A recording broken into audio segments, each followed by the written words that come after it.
His representatives say she's a liar who just wants money, while she tells the world she is a survivor who wants to speak her truth. Which actor from the Haunting anthology found himself in a sexual assault dispute? Stay with us and learn everything from inappropriate scandals, near-death experiences, to possible on-set romances from one of Netflix's newest and most thrilling shows, The Haunting of Bly Manor, and its predecessor, The Haunting of Hill House. Don't forget to subscribe to our channel as we uncover more secrets from some of our favorite TV shows.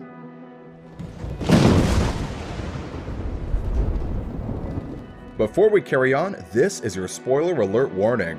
So, if you haven't seen the series before, be sure to go check them out before carrying on with this video. Or if you're just interested to uncover the scandals and stories of the cast, just keep watching.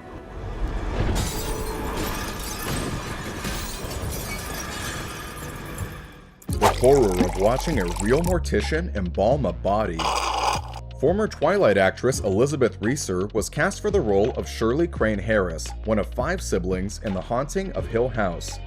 Although the actress has said she is grateful for her role, she has mentioned in many interviews that it wasn't an easy journey for her.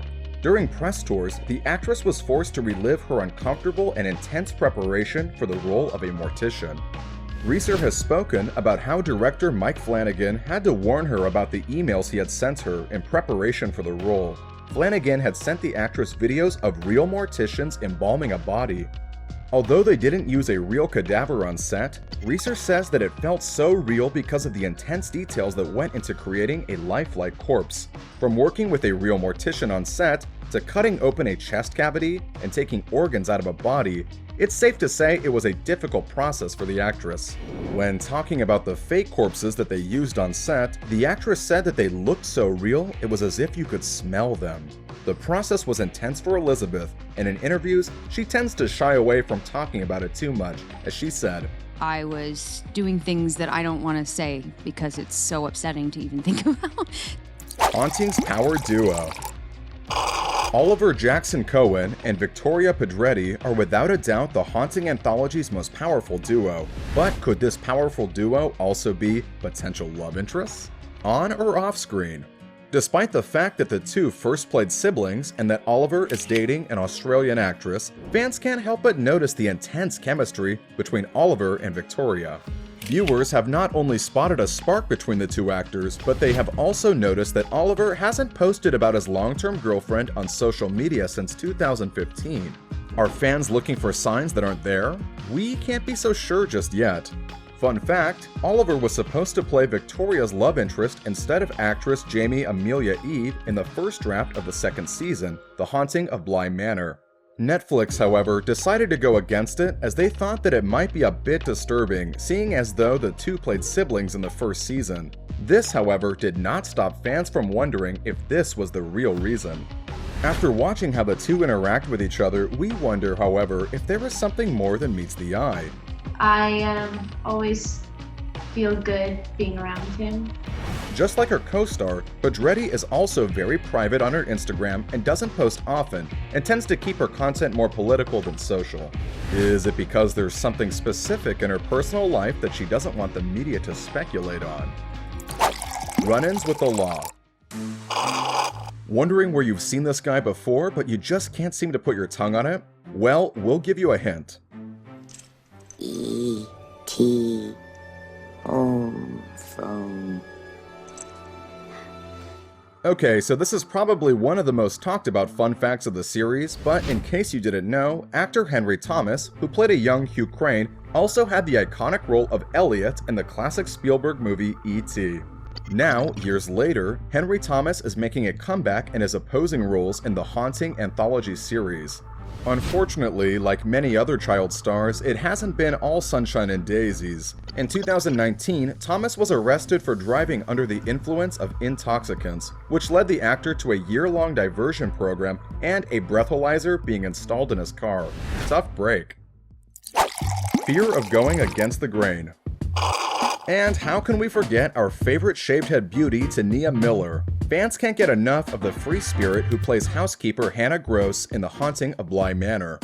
Although Miller presents herself as extremely confident to the public, she claims that she wasn't always as confident in her younger years.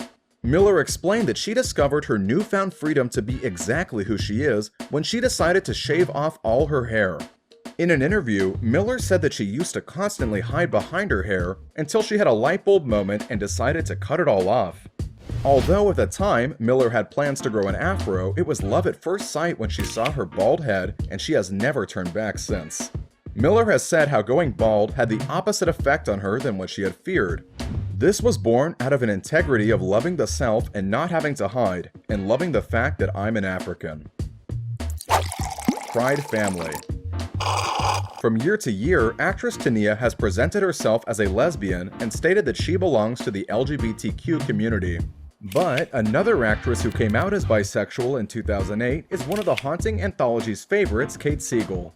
When referring to playing a gay character in the first season of the anthology, Kate spoke about sexuality as only one aspect of her personality. She goes on to say, "Theo is a great example of that. Someone who is next wave lesbian because she came out, her parents were accepting of it, and she's just been that way. That is not what tortures her." Both Tania and Kate have spoken highly of how the show presents on-screen gay romances and how uniquely the show portrays them. According to Tania, the romance between characters Danny and Jamie in the second season is not about coming out. It just is. It's just beautiful in the same lens as any heterosexual relationship. I think that's a testament to Mike of not making it a big deal like, ooh, there's two women together. A psychic determining fate. Actor Mikhail Hausman, who plays Stephen Crane in the first season, almost didn't become an actor. Before pursuing an acting career, Hausman tried to make it as a Dutch musician. Hausman was in a band called Fontaine before embarking on a solo music career. He released his debut solo album with the whole album sung in Dutch. But then, he was faced with a career-defying decision. Mikhail was choosing between whether he wanted to be an actor or a musician when he decided to go and see a psychic in New York. Although his intentions were just to have fun, he turned out to be completely blown away by the experience and says that it changed his life. The psychic told him she could see that he was juggling two careers. He left the session knowing he needed to choose to become an actor. Near-death experience. Another actress we have loved seeing in the spotlight again is none other than the alluring Carla Gugino. You might be wondering why you don't see much of Carla. It's probably due to the fact that the actress prefers to star in independent films and sometimes goes for bit player roles rather than a lead. We can't help but wonder if this has anything to do with her wanting to shy away from the media. Many don't know this, but Carla had a near-death experience as a child. Carla had a severe brush with illness at age 4, which led to surgery on one of her kidneys. This kind of surgery can be risky for a child, since the amount of anesthetic needed would have to be regulated constantly and dialed down to ensure a person doesn't go into shock. The actor credits the experience as the reason she chose to become an actor, as it inspired her to take more risks and live life more fearlessly. Criminal assault scandal. The biggest scandal among the Haunting of Hill House cast is without a doubt the sexual assault scandal around actor Timothy Hutton. In 2019, Canadian ex-model and former child actor Sarah Johnston came out with claims that actor Timothy Hutton sexually assaulted her in a Vancouver hotel room while another man looked on and participated when she was 14 years old. Hutton's representative said the actor completely and unequivocally denies the story. In a statement, Hutton claimed that he had been targeted by Johnston to extract millions of dollars from him.